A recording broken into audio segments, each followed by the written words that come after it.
فلما تجلى ربه للجبل جعله دكا وخر موسى صعقا فلما أفاق قال سبحانك تبت إليك وأنا أول المؤمنين.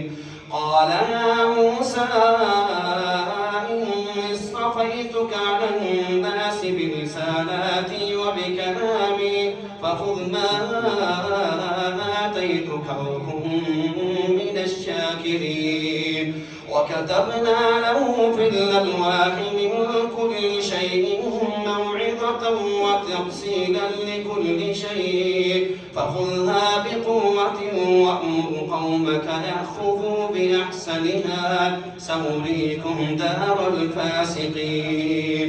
سأصرف عن آياتي الذين يتكبرون في الأرض بغير الحق وإن يروا سبيل الرشد لا يتخذوه سبيلا سأصرف عن آياتي الذين يتكبرون في الأرض بغير الحق وإن يروا كل آية لا يؤمنوا بها وإن يروا سبيل الرشد لا يتخذوه سبيلا.